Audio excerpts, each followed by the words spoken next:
In my 4 years in Bulawayo, what became very clear was that people from the northern parts had no clue how the people of Matabeleland felt about Gukurahundi. What Rwanda has done in 30 years is nothing short of phenomenal. By all accounts, Kigali is a first world city, by any measurement and by any imagination. My biggest lesson for Zimbabwe from Rwanda is that never ever hate your fellow countrymen more than you love your country. And number two, labels are dangerous. In Rwanda, the Tutsis were called Inyenzi. Now, Inyenzi is Kinyarwanda for cockroaches. Number three, how people decode a message from an influential person depends on how that person already perceived the world around them. I fear that for as long as that chapter is not resolved or addressed to a certain level of satisfaction of those from Matabeleland, Zimbabwe will struggle to move forward socially and economically. And I say this as a Shona who grew up in an era in the 80s in primary school where we were effectively taught that Debeles essentially were dissidents and Nkomo was a bad man. All they wanted to do was to destabilize this sweet, sweet independence that we had just gained. Welcome to the Diary of the Coffee Hunter. Follow me as I explore the world of coffee and whatever else is in it. If you haven't already done so, why not subscribe to the channel? Like and comment on the videos. Above all, spill the beans by sharing the content. Remember, everything in this world is either coffee or not coffee.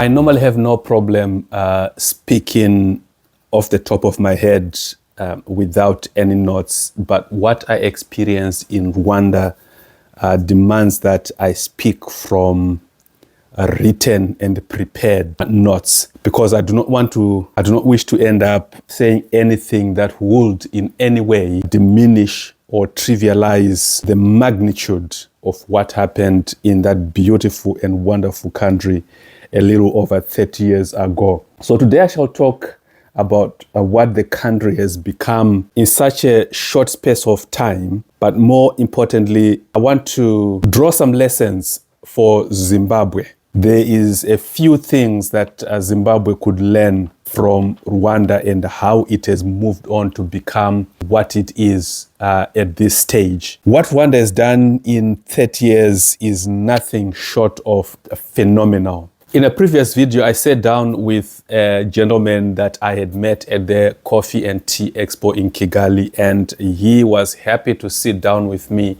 and just tell me how Rwanda transitioned from the genocide period into what it is today. You can watch that video. It's the last video before this one that was posted.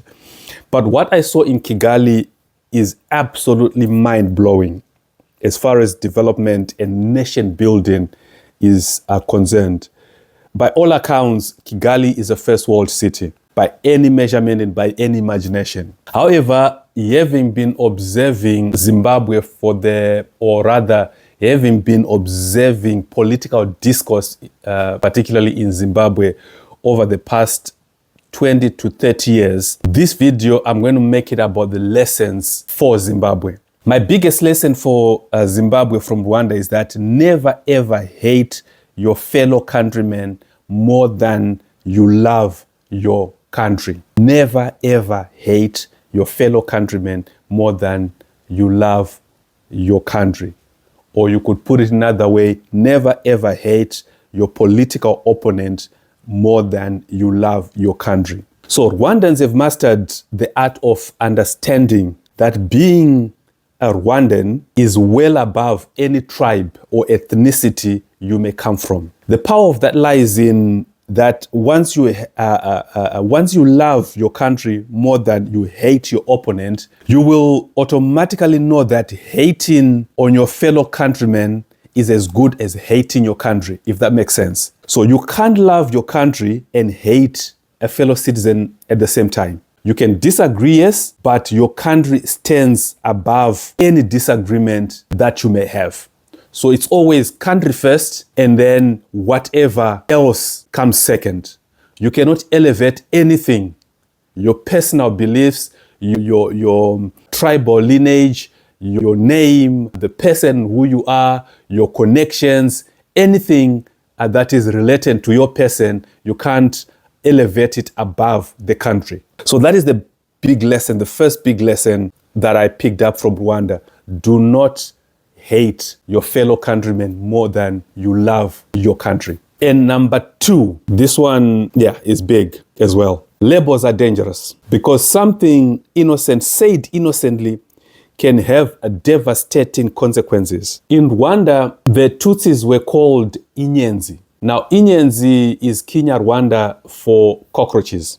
That started as a label to maybe dismiss them as people of no consequence. But in people's minds and people's heads on the Hutu side, those that were inclined slowly began to connect what needs to happen to cockroaches that have come into your house. What now begins to come into your mind is that when you have cockroaches in your house, you must call the exterminator. So a label, Inyenzi, then became or drove a need to exterminate Inyenzi. And that was the trigger. And this was pushed through radio stations, newspapers. And again, especially now in the world of social media, the power of media back then compared to what it is now, where instantly, if you can influence things, you can do that pretty easily and spread malice without a need to go through another medium. So labels are dangerous. Labels should never be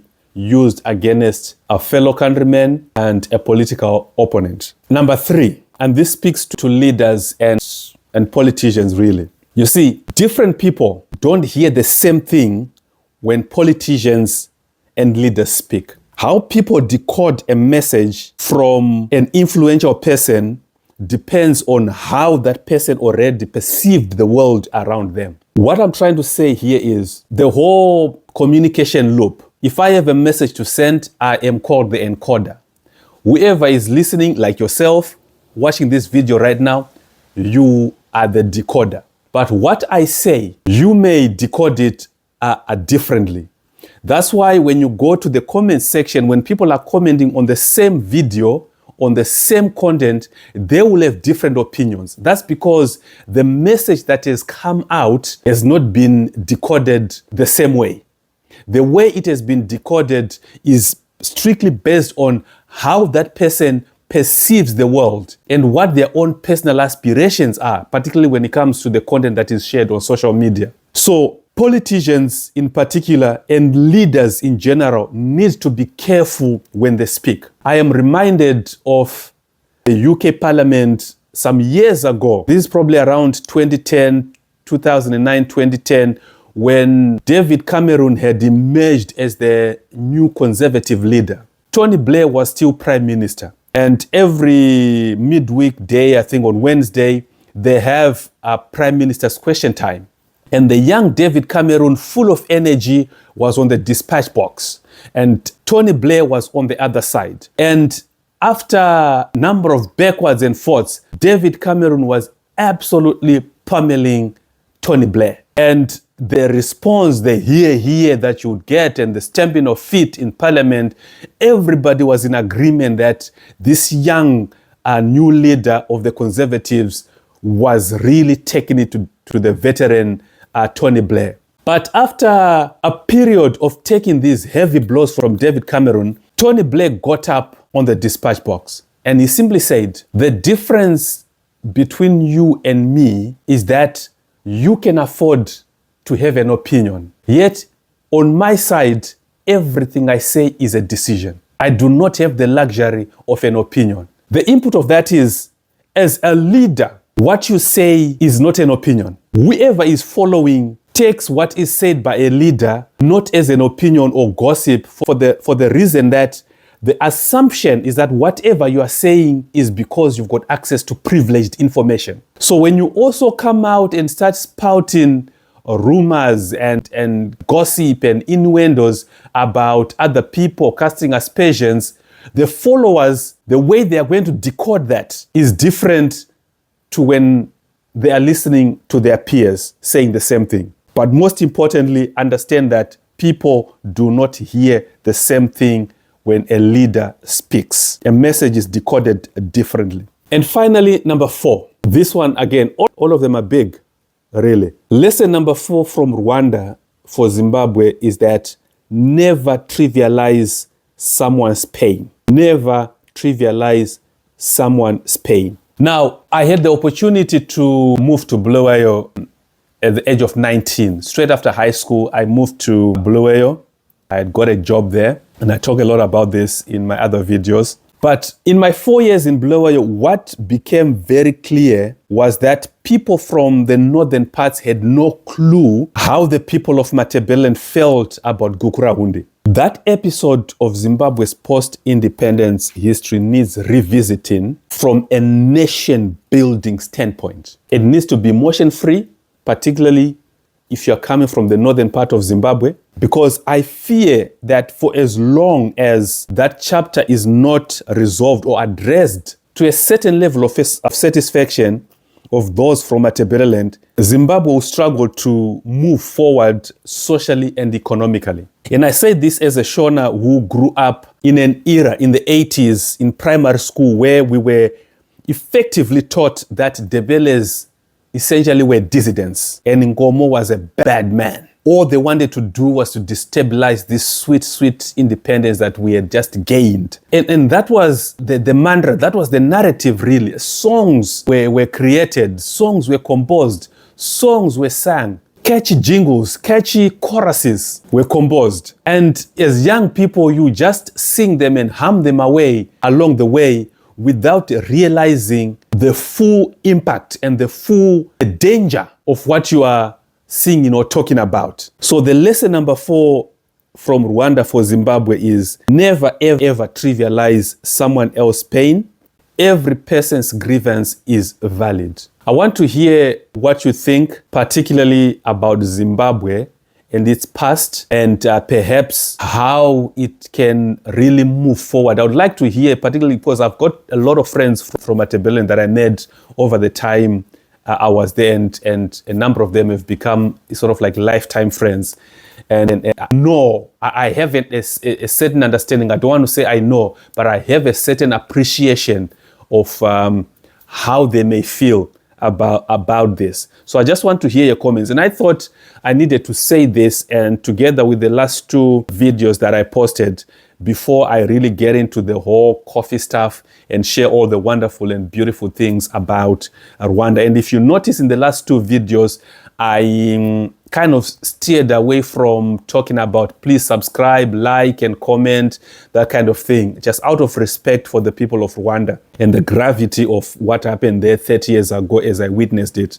You know, the evidence of what happened 30 years ago that I witnessed during my visit to the Genocide Memorial in Kigali.